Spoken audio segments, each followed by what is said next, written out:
Welcome to dream shore. ഇന്നത്തെ പുതിയൊരു വീഡിയോയിലേക്ക് എല്ലാ ഉദ്യോഗാർത്ഥികൾക്കും സ്വാഗതം.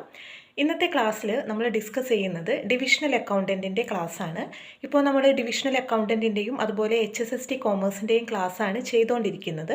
അപ്പോൾ ഒരു ദിവസം HSST കോമേഴ്സിൻ്റെയും ഡിവിഷണൽ അക്കൗണ്ടൻറ്റിൻ്റെയും ക്ലാസ് ഒരു ദിവസം തന്നെ ചെയ്യാൻ വേണ്ടി ഞാൻ ശ്രമിക്കാറുണ്ട്. ചില ദിവസങ്ങളിൽ അങ്ങനെ ചെയ്യാൻ പറ്റാത്തതുകൊണ്ടാണ് ഡിവിഷണൽ അക്കൗണ്ടൻറ്റിൻ്റെ ക്ലാസ് ഇല്ലാതെ HSST മാത്രം ചെയ്യുന്നത്. അപ്പോൾ ഇന്ന് എന്തായാലും ഡിവിഷണൽ അക്കൗണ്ടൻറ്റിൻ്റെ ക്ലാസ് കൂടി ചെയ്യാമെന്ന് വിചാരിച്ചു. അപ്പോൾ നമ്മൾ ഇതിന് മുൻപെടുത്ത ക്ലാസ്സുകളെല്ലാം എല്ലാവരും കണ്ടിട്ടുണ്ടെന്ന് വിചാരിക്കുന്നു. കാണാത്തവരുണ്ടെങ്കിൽ പ്ലേലിസ്റ്റിൽ പോയിട്ട് നമ്മൾ ഇതുവരെ ചെയ്തിട്ടുള്ള ഡിവിഷണൽ അക്കൗണ്ടൻറ്റിൻ്റെ ക്ലാസ്സുകളെല്ലാം കാണുക. നിങ്ങൾക്ക് വളരെയധികം പ്രയോജനപ്പെടുന്ന ക്ലാസ്സുകളായിരിക്കും.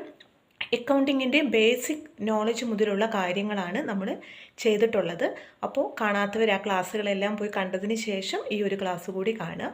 അപ്പോൾ നിങ്ങൾ ആദ്യമായിട്ട് ഈ ഒരു ചാനൽ കാണുന്നവരുണ്ടെങ്കിൽ, നിങ്ങൾ ഡിവിഷണൽ അക്കൗണ്ടൻറ്റ് എക്സാമിന് പ്രിപ്പയർ ചെയ്യുന്ന ഒരാളാണെങ്കിൽ തീർച്ചയായിട്ടും ചാനൽ ഒന്ന് സബ്സ്ക്രൈബ് ചെയ്യുക. അതുപോലെ തന്നെ ഈ ക്ലാസ്സുകളെല്ലാം നിങ്ങൾക്ക് പ്രയോജനപ്പെടുന്നുണ്ടെന്ന് തോന്നുകയാണെങ്കിൽ ചാനൽ ലൈക്ക് ചെയ്യാനും അതുപോലെ തന്നെ ഷെയർ ചെയ്യാനും മറക്കരുത്. അപ്പോൾ വൈകുന്നില്ല, നമുക്ക് ഇന്നത്തെ ക്ലാസ്സിലേക്ക് പോകാം. ഇന്നത്തെ വീഡിയോയിൽ നമ്മൾ ഡിസ്കസ് ചെയ്യാൻ പോകുന്നത് റേഷ്യോ അനാലിസിസിനെ കുറിച്ചാണ്. Ratio analysis is one of the powerful tool of the financial analysis. A ratio can be defined as the indicated quotient of two mathematical expression and as the relationship between two or more things. രണ്ടോ അതിൽ കൂടുതലോ കാര്യങ്ങളുടെ relationship, എന്താണ് അതിൻ്റെ relationship എന്ന് മനസ്സിലാക്കാൻ, numerical ഒരു value മനസ്സിലാക്കാൻ വേണ്ടിയിട്ടാണ് നമ്മൾ റേഷ്യോസ് കണ്ടുപിടിക്കുന്നത്. നമ്മൾ 1:2, 2:4 എന്നൊക്കെ പറഞ്ഞ് റേഷ്യോസ് ഉണ്ട് അല്ലേ. അപ്പോൾ ഈ റേഷ്യോ എന്ന് പറയുന്നത് നമുക്ക് current asset to current liabilities ആവാം അല്ലേ. അങ്ങനെ പല രീതിയിൽ നമുക്ക് റേഷ്യോസ് കണ്ടുപിടിക്കാൻ പറ്റും.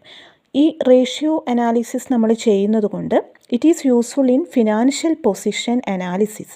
It reveal the financial position of the concern and it is also useful in simplifying accounting figures. Accounting ഫിഗേഴ്സിനെ നമുക്ക് സിംപ്ലിഫൈ ചെയ്യാം to make them more understandable ആക്കാൻ പറ്റും. Then it is useful for assessing the operational efficiency of a firm. It is useful for forecasting purposes and it is useful in locating the weak spots of the business. ഒരു ബിസിനസ്സിൻ്റെ week spots നമുക്ക് മനസ്സിലാക്കിയിട്ട് അത് നമുക്ക് overcome ചെയ്യാൻ പറ്റും. It is useful in comparison of performance. ഒരു ഫേമിനെ മറ്റൊരു ഫേമിൻ്റെ വർക്കിംഗ് ആയിട്ട് നമുക്ക് കമ്പയർ ചെയ്യാൻ പറ്റും. ഇതെല്ലാം നമുക്ക് ഈ റേഷ്യോ അനാലിസിസ് ചെയ്യുന്നത് കൊണ്ടുള്ള ബെനിഫിറ്റാണ്. ക്ലാസിഫിക്കേഷൻ ഓഫ് റേഷ്യോസ് എന്ന് പറയുമ്പോൾ നമുക്ക് ഒരുപാട് റേഷ്യോസിനെ കുറിച്ച് പഠിക്കാനുണ്ട്. Profitability ratio, coverage ratio, turn over ratio, financial ratio, leverage ratio. അപ്പോൾ ഇന്ന് നമുക്ക് ഇതിൽ ആദ്യം പ്രോഫിറ്റബിലിറ്റി റേഷ്യോ ആണ് പഠിക്കുന്നത്.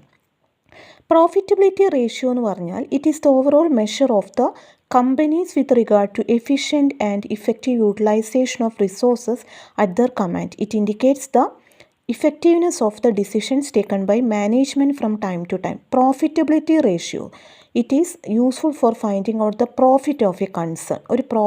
ഒരു ഫേമിൻ്റെ പ്രോഫിറ്റ് കൺസിഡർ ചെയ്യാൻ പറ്റും. അപ്പോൾ ഇതിൽ നമുക്ക് ഗ്രോസ് പ്രോഫിറ്റ് റേഷ്യോ ഉണ്ട്, അതുപോലെ നെറ്റ് പ്രോഫിറ്റ് റേഷ്യോ ഉണ്ട്. ഗ്രോസ് പ്രോഫിറ്റ് റേഷ്യോ എന്ന് പറഞ്ഞാൽ gross profit divided by net sales into 100 ചെയ്താൽ നമുക്ക് ഗ്രോസ് പ്രോഫിറ്റ് റേഷ്യോ കണ്ടുപിടിക്കാൻ വേണ്ടി പറ്റും.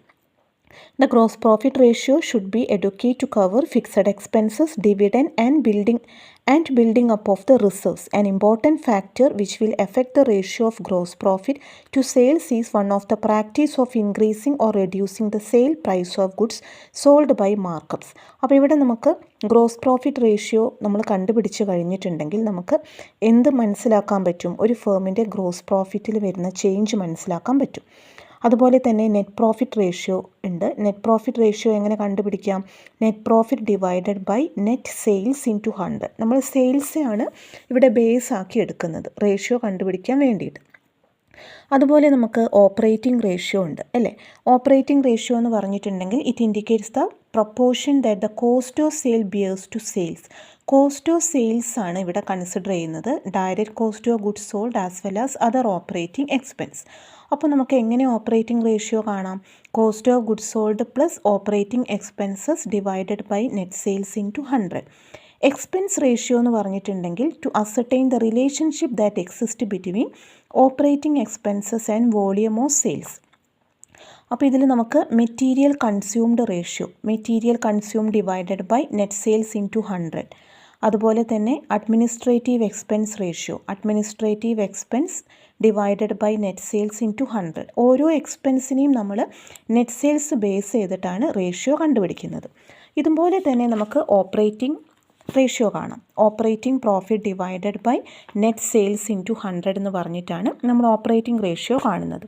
അപ്പോൾ ഇതെല്ലാം നമ്മുടെ പ്രോഫിറ്റബിലിറ്റി റേഷ്യോയിൽ വരുന്ന കാര്യങ്ങളാണ്. അപ്പോൾ ഇന്നത്തെ ക്ലാസ്സിൽ നമ്മൾ ക്ലാസിഫിക്കേഷൻ ഓഫ് റേഷ്യോസിൽ പ്രോഫിറ്റബിലിറ്റി റേഷ്യോ മാത്രമാണ് ഡിസ്കസ് ചെയ്തത്. പ്രോഫിറ്റബിലിറ്റി റേഷ്യോ എന്ന് പറയുമ്പം അതിൽ gross profit ratio, net profit ratio, operating ratio, expense ratio, operating profit ratio ഇത്രയുമാണ് വരുന്നത്.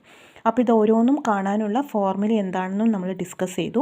അപ്പോൾ ഇതെല്ലാം നിങ്ങൾ നന്നായിട്ട് നോട്ട് ചെയ്ത് വെക്കുക. എങ്ങനെയാണ് കണ്ടുപിടിക്കുന്നത് അതിൻ്റെ ഫോർമുലയൊക്കെ നന്നായിട്ട് ബൈഹാർട്ട് ചെയ്ത് വെക്കുക, നോട്ട് എഴുതി വെക്കുക പറയുന്ന കാര്യങ്ങളെല്ലാം. അപ്പോൾ അടുത്ത ക്ലാസ്സിൽ നമുക്ക് ബാക്കി വരുന്ന റേഷ്യോസ് എന്തൊക്കെയാണെന്ന് നോക്കാം. ഇന്നത്തെ ക്ലാസ് ഇത്രയേ ഉള്ളൂ. ക്ലാസ് നിങ്ങൾക്ക് ഇഷ്ടപ്പെട്ടെങ്കിൽ ലൈക്ക് ചെയ്യാനും ഷെയർ ചെയ്യാനും മറക്കരുത്. പുതിയൊരു വീഡിയോയുമായിട്ട് നമുക്ക് അടുത്ത ദിവസം തന്നെ കാണാം. താങ്ക്